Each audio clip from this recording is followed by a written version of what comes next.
My name is Darryl Burton, and Darryl Burton is my son.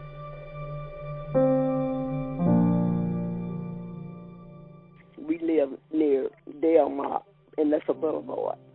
And Dale went to school on the east side of this Delmar. And he was in like a preschool, but Dale has always been smart. And I had just taken him over there and then come back home.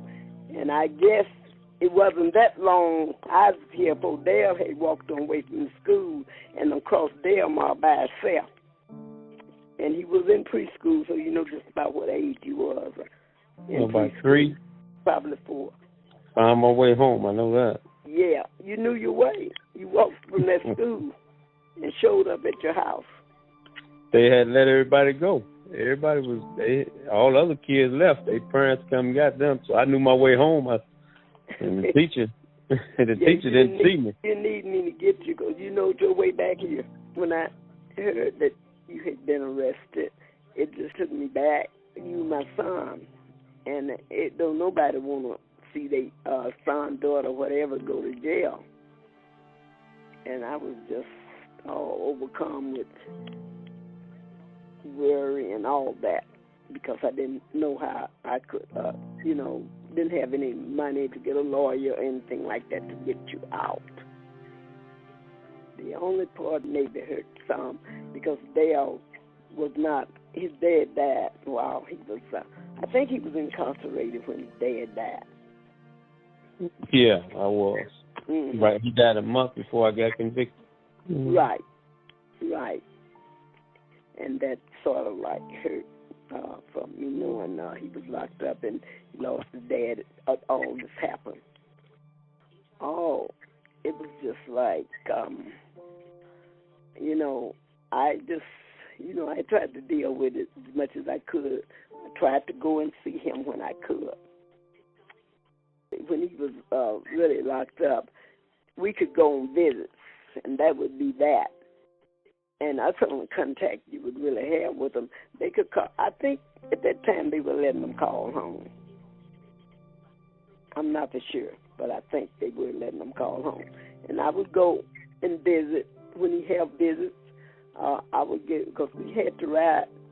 A church here sponsored a bus to take the families to see the prisoners. And usually when it would be on a Saturday morning. And I usually would, make it my business to get to this church and go to Jeff City to see Dale. I think it might have been twice a month. Is that right, Dale? For the food. About once every 3 months. Once every 3 months for you. Yeah, 4 times a year. It was like once every 3 months. I know that my daughter and I, we would get together, and sometimes it may be a friend that went with us because she had somebody in there. And we would go and we always would find out what she liked, what food he wanted, and we would fix that, and we would go up there to visit him for a food visit. It was Mother's Day. We probably cooked up some food. We couldn't go there, for holidays. You didn't have no special preference to go there on holidays. So with my family, and then I have a sister that was born around Mother's Day, and every now and then her birthday falls on Mother's Day. Now this year her birthday gonna fall on Mother's Day. It don't happen every year. And we get together and we barbecue or whatever. So it was just like, if he could get a call, we'd accept the call and talk to him, and that was just about all we, really could do. Yeah, they may let us call on Mother's Day. Sometimes they wouldn't let us call on Mother's Day. But we would always inmates try to, fill out a Mother's Day card or get a Mother's Day card. Sometimes we had to make them ourselves because we couldn't buy them. But, Mother's Day was, for the administration, it was just another day to them. It was special to us. Right, it was special to the prisoners, but just another day to them. Another day to the guards. Yeah, they didn't make no special provisions. Sometimes, it depends. Sometimes we wouldn't be able to get a Mother's Day card. Sometimes we could, sometimes we couldn't. it ain't so much that they would let us or not let us. It's just if they had some available at the what's called, they had this, this little area library or whatever, and they would have greeting cards, or some organization may bring in some greeting cards, and they would have them in the chapel or something. Sometimes they had some, sometimes they didn't. Sometimes they would let us call Mother's Day because, Mother's Day, all the inmates, all the prisoners wanted to call mothers if they had a mother or a mother figure. And the phones may get, they may get crowded, they may get backed up, and so the guards may say, okay, that's enough because they're going to lock you up at a certain time.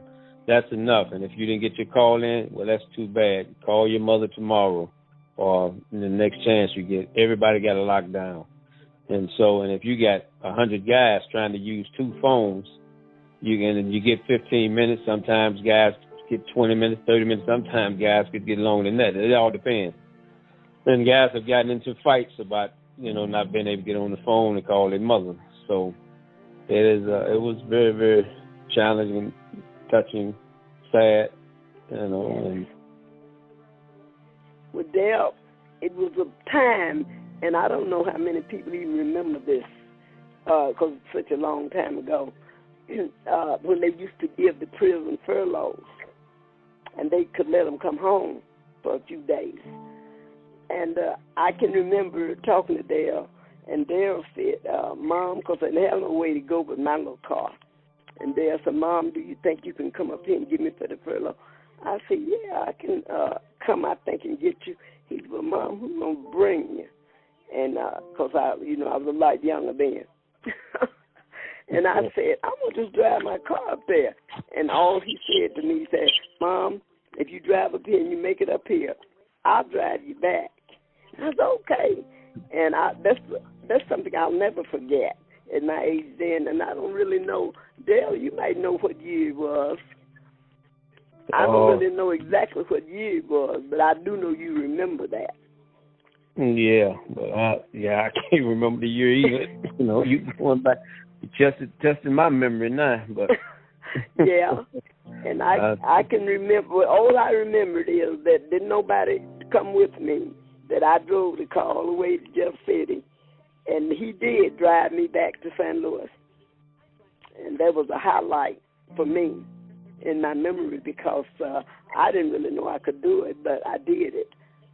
And that was a highlight. And I do know that a lot of us used to be nervous when our mothers used to drive up there by themselves because one guy, his mother got killed on the highway in a car accident, and so that used to make us real nervous. And I even told you to stop coming to see me at one time just on food visit. I think that was after that happened. I said, Mama, just you don't have to worry about coming no more, because just come on food visit every 3 months. Yeah, they got lost. I think he lost his mother and his kids. And his children. Yeah. Mm-hmm. So that was, and a lot of prisoners were saying that then, man, I'm just gonna start calling my mother. I don't want her to get on that highway. It's too dangerous. Right. Because most of us didn't have our fathers. Either our father was dead or wasn't around or whatever. But I've seen innocent men come out, been in 20 years, 25, 30 years, and I'll just say, hold on and stay strong. Basically, we have a good relationship because Darryl, is already where he lives and where I live in St. Louis. He's so far away, and usually he tried to, come as regularly as he can because after all he has to work. So I don't get to see him as much as I would like to. But I'm happy when I do see him, and when he can come down, if it's just stay a day and go back, I'm happy to have him home. I wrote this poem called A Tribute to the Ladies, and it was to my mother. And I know it was just a few verses that I said. I always love my mama. Yeah, I know people say that. When I wrote this poem, A Tribute to the Ladies, and it says that my appeals to the women, No offense to the men. I've got to demonstrate this message with the power of a pen. My father played his part in giving me life after making my mother his beloved wife. But with a calculated measure, I say this with pleasure. It's the warmth of mother's love. That's the one that I treasure. No mother's different. All mothers are one, for they're giving the world as daughters and sons. As you rock in the cradle and cry in the crib, a mother's always there for you, she lives. As life move on, you grow stronger without pause, but you got to remember mama's champion of your cause. She's the guiding light of everything you are. You are the purest attributes of a mother's heart. Careers and happiness a mother would sacrifice just so that children could have a good life. They're teaching us the principles about the mighty Creator, making us appreciate the blessings He gave us.